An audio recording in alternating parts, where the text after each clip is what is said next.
future Texas Tech graduates may see some big changes in commencement in the future. We'll have the details of the university's proposal coming up. The Red Raider football team is still recovering after a disappointing loss in Oklahoma this weekend. We'll have a look back at Saturday's game and what's next for the team in sports. And with the Halloween season at its peak, many Tech students are looking for the best places to enjoy a good scare. MCTV's Zach Badair has a look at one spooky spot that has been frightening Lubbock residents for decades. This is the MCTV Weekday Update. Welcome to the Monday edition of the MCTV Weekday Update. I'm Ryan Heller. And I'm Nydia Natividad. Over the last decade, the Texas Tech campus has continued to set attendance records each fall. This year, the university announced that over 37,000 students were enrolled in the university. That's true, Nydia. And as enrollment has continued to grow, so has the number of graduates walking the stage each year. Due to that fact, the provost office has proposed some big changes to commencement. Last week, Texas Tech Provost Dr. Michael Gallian sent out a memo to the university's faculty and staff regarding the proposed changes. Those changes include a new RSVP system for graduates, increased available parking, and a new shuttle service. But the biggest change in the memo was a proposal of a limited number of tickets that students could provide to family members and friends to attend the event. Until now, commencement ceremonies have been open to anyone interested in attending. The last big change included in the memo was a proposal to phase out August commencement. Currently, students finishing their degree during one of the summer sessions would have the option to walk the stage during the summer graduation.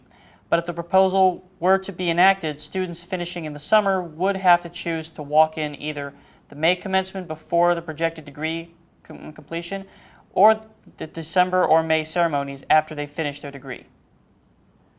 The changes to commencement are being proposed due to audience overcrowding at the May and December ceremonies, and the small number of students who walk during August commencement.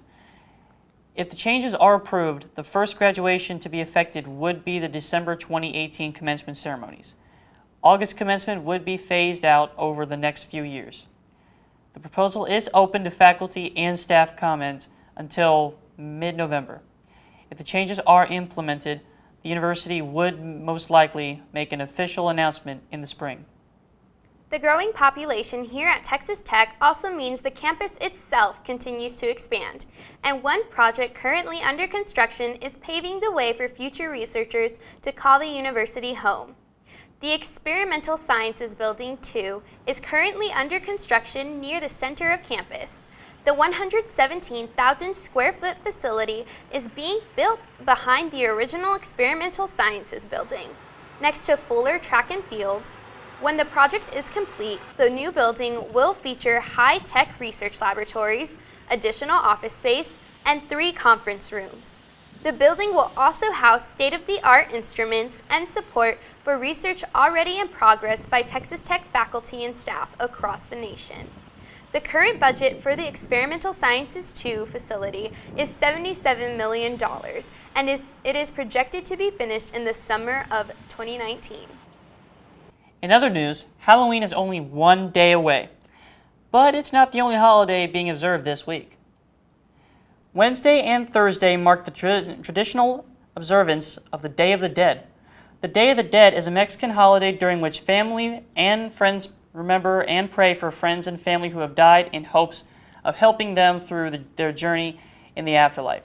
All this week, the School of Art will be displaying a special Day of the Dead ofrenda in the Art Building's South Gallery. This year's ofrenda is presented in memory victims of the past year's natural disasters that have been caused by climate change. The ofrenda is also part of the annual Day of the Dead procession that starts on Texas Tech campus on Friday. Beginning at 5:30 p.m., participants in the procession will meet at the International Cultural Center, where they can view a photo and art gallery and enjoy mariachi music in the Hall of Nations. The ICC will also offer opportunities for attendees to have their faces painted and decorate sugar skulls. From there, participants are encouraged to stop by the art building at 6:30 p.m. to view the ofrenda and the School of Art's current exhibitions. Next, the procession continues off campus at the Louise Hopkins Underwood Center for the Arts Ice House Gallery. From 6:30 to 8:30 p.m., attendees can view Day of the Dead themed artwork from students enrolled in the Lubbock Independent School District. The procession's last stop is the Buddy Holly Center, where attendees can view artwork exploring the history of Day of the Dead while enjoying music from Grupo Beso. All of Friday's events are free and open to the public. This week's Ofrenda is only one of many rotating displays you can check out at the Art Building. One recent installation featured a unique take on photography and family life.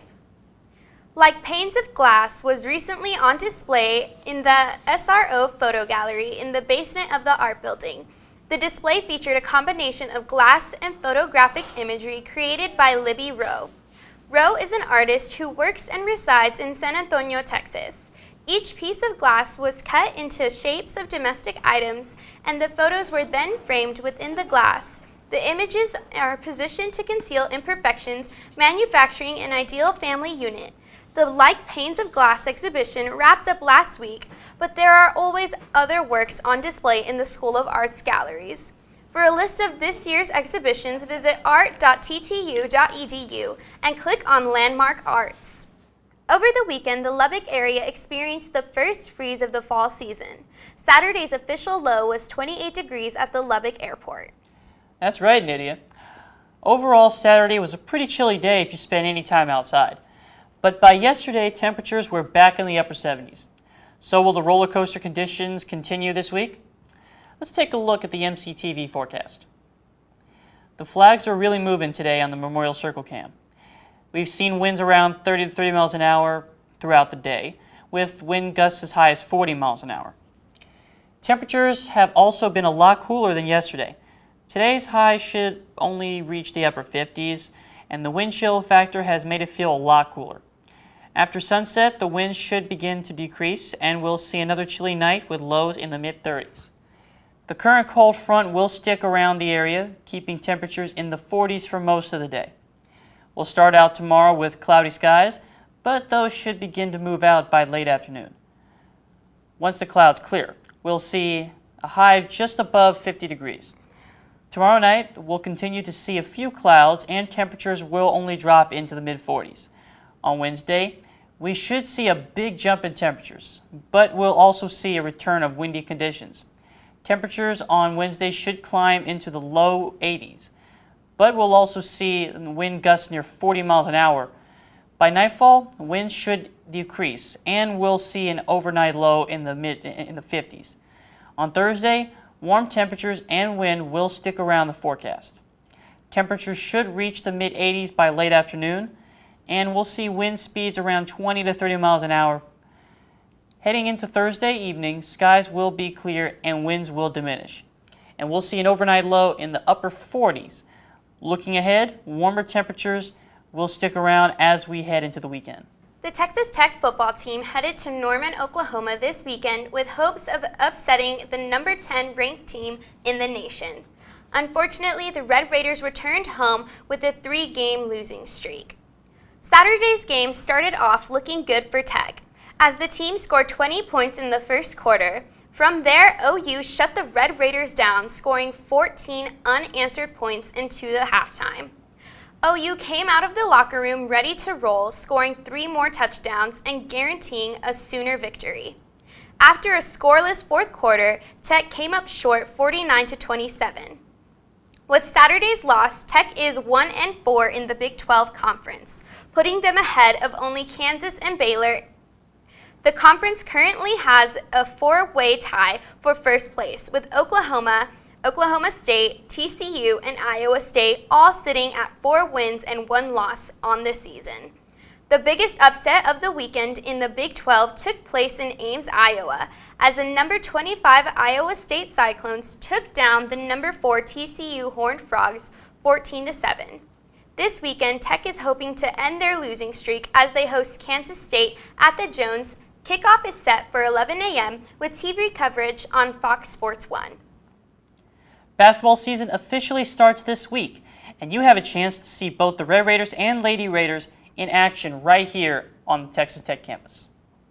On Wednesday, the Red Raiders will host the Angelo State Rams in an exhibition game at the United Supermarkets Arena. Tip-off is set for 7 p.m., and on Sunday, the Lady Raiders get their season off and running with a non-conference game against St. Edwards at 2 p.m. at the United Supermarkets Arena. Both games are free for students with a tech ID. Tomorrow night, ghosts, goblins, witches, and more will hit the streets in an attempt to scare up a bucket full of candy. Tomorrow is October 31st, better known as Halloween. And although most of the weird creatures roaming the streets will be people in costumes, there could be more than meets the eye. As MCTV's Zach Badair shows us, there is at least one location in Lubbock where the stories of the supernatural may be more than a myth.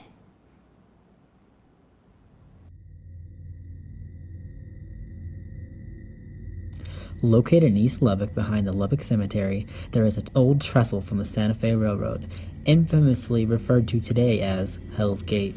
Notorious from local folklore, Hell's Gate is often associated with a sinister history. Stories of murder and violence at this location go as far back as when Santa Fe Railroad trains were held up by bandits at the narrow passage on the railway bridge. Senior Kirby Warner still believes in this tale. From what I remember, it's that it's that kind of railroad area that apparently somebody dumped bodies down the little mini ravine there. It was kind of spooky. He was brave enough to go at night. Brandon Solis said that he experienced some activity there. There's definitely a weird vibe there that was kind of just, I don't know if it was just us going into it, knowing about like the history and like the I don't know what you want to call it, like the overshadow, like the cloud over it that is like haunted or anything, but it did feel a little weird. Did you guys get any evidence of ghost activity there? Yeah, sometimes like the EMF detectors would like spike and stuff, and some of the ghost hunter people were like kind of like saying some things that were kind of like, they felt weird there and stuff. It was definitely interesting to see what did happen on the tools and stuff. In the 1970s, rumors spread of satanic worship in the canyon below the railroad trestles. It is also rumored that several murders and suicides have taken place at the site.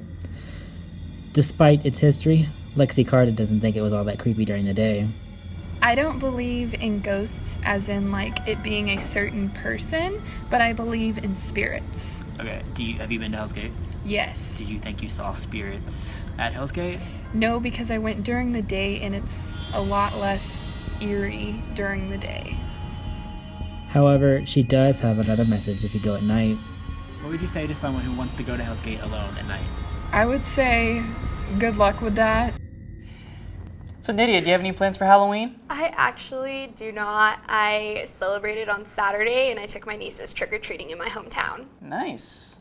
I'm not gonna do much. I'm just gonna watch the Astros Game 6. Hopefully that can be fun. Well, that's all for today's edition of the MCTV Weekday Update. Thanks so much for joining us, and be sure to check ttuhub.net every day for more news. We'll see you next week.